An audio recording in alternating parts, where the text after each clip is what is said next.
you specify in the CF function tag. And if that's specified, then you can invoke any function with arbitrary arguments derived directly from the request string from anywhere, as long as you can access it, as long as the web server lets you through, if you've specified that as public. A lot of people use this, and it was designed to implement web services pretty easily, really simple, quick and dirty things. But there's no authentication directly built in, so a lot of people end up rolling their own. That's one thing to watch out for.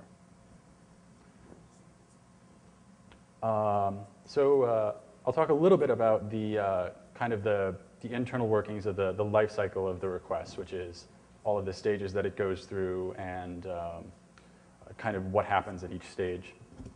When you request a page, say foo.cfm, it actually looks, before it actually runs that, it looks for one of two files. One of them is application.cfc or application.cfm. And that's basically if you want to run code that is going to be run before any given page, any given request, that stuff gets loaded. So if you want to have setup stuff that's common to the rest of an application, that's where you put it. And application.cfm is a page. It's simple. It just runs before everything, and that's pretty much it. Application.cfc lets you define certain entry points. I don't know if it's on this slide or not. But basically, you can say, when the request starts, run this code. You can have separate functions for these. When a session starts, when the application starts, when the server starts, you can have it run separate things for that. So it gives you developers a little bit more flexibility in terms of what they're doing. And here's a list of those. One of them at the end is on error, and when an internal ColdFusion exception occurs, and it's not being caught, and there's no explicit error handling in the form of a CF error tag, this function is called if it exists. And if it doesn't, then it goes to a default error page. Pages can include other pages. There are a few different ways to do this. One of them is to use a tag called CFInclude, and that one, the difference between that and the other another option, which is calling it as a custom tag, which is you literally prefix the name of the file modulos.cfm with CF underscore, and you call it like that. So if you can see CF underscore foo, you just write that in your code, and it looks for a file called foo.cfm and runs it. Yeah.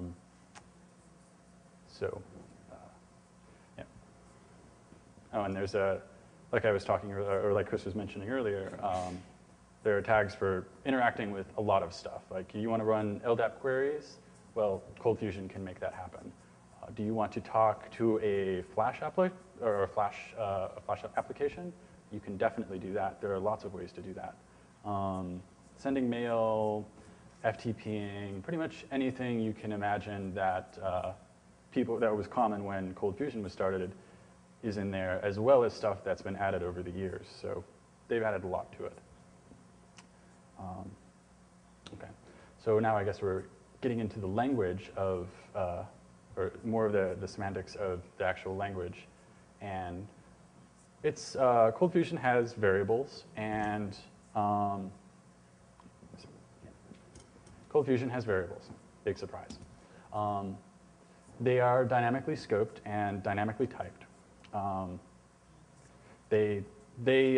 In documentation, you'll see referred to as scopes, and that's slightly confusing if you're in a kind of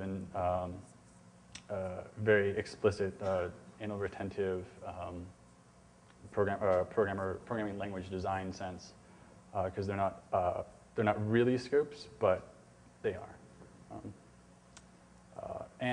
So anyway, you can explicitly, so when you refer to a variable, when you reference a variable within, say, a tag that's directed to output it, which is CF output, or in other tags which you can use variables in. And that's, by the way, that's the syntax for interpolating a variable. You don't have to explicitly refer to a variable within its given scope. In the case of the top one, there's no scope preceding it. And the one at the bottom, it's looking in the URL scope. And the URL scope is get variables, essentially. That's where if you want to explicitly refer to a get variable, you use url.foo. Now, if you don't use qualified variable, or if you don't use fully qualified variables, if you just use variables named foo or I or x, being able to tell exactly what you're going to get just by looking at it can be kind of tricky. You kind of have to know, for example, in the case of CF query, it imports, if you select rows from a database, the names of the result rows, those names get imported into the local variable scope, and you can just refer to them through there. And there's no real explicit place for this other than in the query. And this even happens in the case of some stored procedures on some platforms. So you can basically just get random variables in code, and unless you're familiar with the underlying workings of it, it can be hard to tell what the developer was intending. So here's a list of all of the different variable scopes.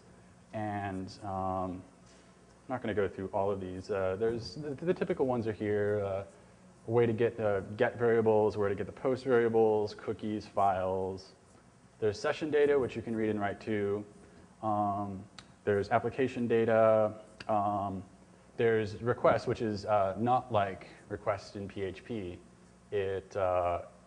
It's designed, if you have it's designed for or local storage over the lifetime of an entire request. So if you have a whole mess of pages calling each other and components and all sorts of stuff, and you need to share data between them, that's a really easy and pretty lazy way to do it. So it gets used for that a lot. In addition to session, there's also client scoping. The client scope, which it's also keyed to a given client, given HTTP client by a cookie. But also sometimes the data can be stored in the cookie as well. It's sort of similar to well, no, it's not really similar to ASP.NET form type, but basically sometimes it can be the data is in the client scope is supplied by the client itself, by the HTTP client, and sometimes it's stored on the server. So it's not like session data explicitly. As I mentioned earlier, CF is dynamically typed and it's weakly typed. The variable type system really hasn't changed since it was designed to be easy in the 90s. And it's pretty common to see implicit conversions from different types all over the place. And you don't really even think about types in general when you're writing ColdFusion, unless you're dealing with something like a query or an array or a file, or a few other similar things, and I'll go over some of those later. Pretty much everything, you just use it and it works. And the way it works under the covers is there are a lot of implicit conversions that say, well, you're calling a function or a tag that needs a number. Okay, if a variable you pass in is a string, it's going to implicitly try to convert it to a number, and if it works, great. If not, well, then it'll throw an exception and something will happen.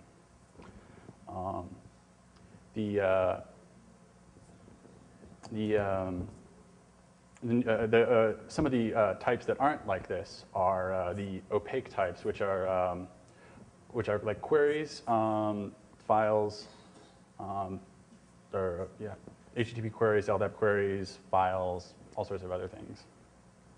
And the way these work is they look like variables, except you can access them like structures. Like, say, you have a file named X, you can use X, or a query result named X, you can use X dot column 1 or whatever to access the name of them. And instead of, and obviously, like, this isn't always great for developers, and they need to have their own enforcement of type checking. And the way that usually works is there are two ways this is kind of built into the language. One of them is through the tag named CFParam, and that basically says, I'm explicitly declaring a variable, which isn't necessary at all, and and you can optionally say, I want it to be of this type.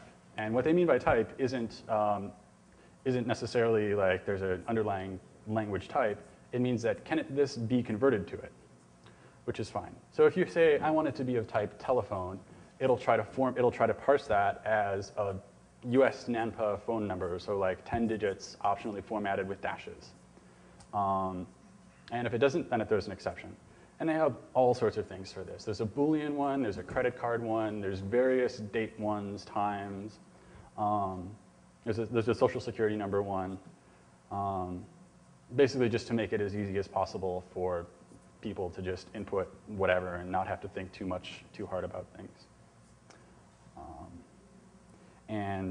Although a lot of those tags done by CFParam and CFArgument work like that, there are some that do explicitly check for types, and those are array, query, struct, and string, which is basically anything that's not one of those can be converted to a string. And the difference between CFParam and CFArgument is that CFParam effectively refers to a given variable binding at a given point in time and says, this has to be this, and CFArgument checks it as an argument to a function.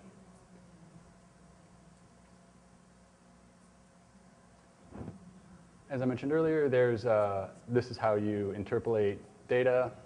A lot of you probably know a lot about how this works. It's pretty simple. If you've ever written a dynamic application, you've dealt with stuff like this. ColdFusion does have some pretty interesting features. There's eval. There's two different forms of eval. There's a IIF, which is kind of similar. It's a conditional evaluation or conditional delayed evaluation. It also lets you define, in an assignment, you can say, well, the variable name to be assigned to is also dynamically specified. I guess I'll turn it over to Chris for some more.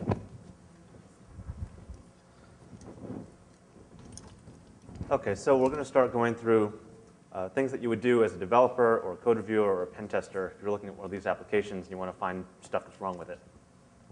So the first thing you have to understand, usually when you're looking for typical web application vulnerabilities, is where does the untrusted data come from, right? Because usually you're looking for untrusted data, you're following it through the program and looking for it to be used in a dangerous way, whether that's a SQL query or printing something out to a page or going into some API that's dangerous.